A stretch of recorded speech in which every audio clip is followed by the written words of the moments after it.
मैया की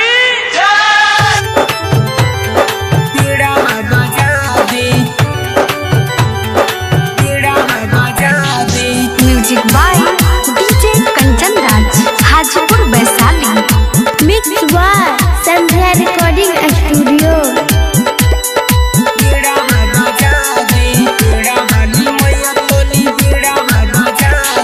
बीड़ा वाली मैया तनी बीड़ा बजा दी, सुनी ना बीड़ा वाली मैया तनी बीड़ा बजा दी। अपने बलाकावा के गावे के सिखा दी, अपने बलाकावा के गावे के सिखा दी, बीड़ा वाली मैया तनी बीड़ा बजा दी, सुनी ना बीड़ा वाली मैया तनी बीड़ा बजा दी।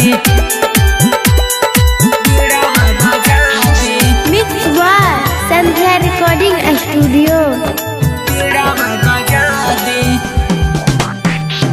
Music by DJ Kanchan Raj, Hajipur Vaishali.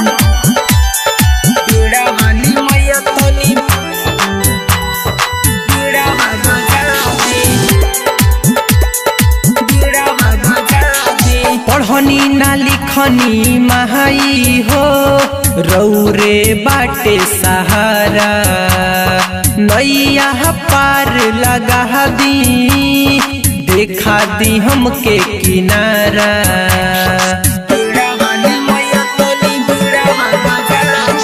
पढ़नी ना लिखनी महाई हो, रौरे बाटे सहारा, नैया पार लगा दी, देखा दी हमके किनारा, देखा दी हमके किनारा।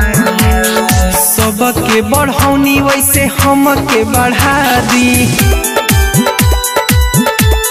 सुनी ना सबके बढ़ौनी वैसे हमके बढ़ा दी। अपने बलाकावा के गावे के सिखा दी, अपने बलाकावा के गावे के सिखा दी,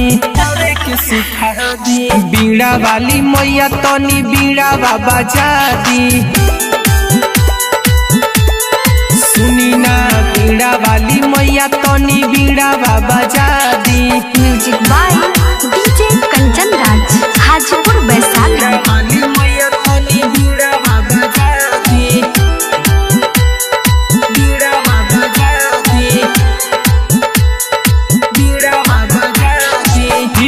कपिल मुकेश माई गुड़ावा तो हर गाई, उपकार तो हर जहनत जान कबो नहीं भुलाई।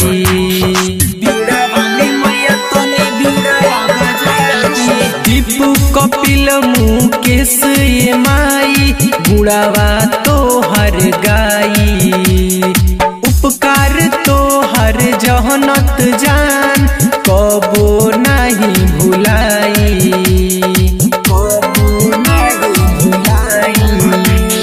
बानी हम बेसुरा तनी सुरावा सजा दी, सुनी ना बानी हम बेसुरा तनी सुरावा सजा दी। अपने बलाकावा के गावे के सिखा दी, अपने बलाकावा के गावे के सिखा दी, बीड़ा वाली मैया तनी बीड़ा बजा दी, सुनी ना बीड़ा वाली मैया तनी बीड़ा बजा दी। Mix by Sandhya recording studio.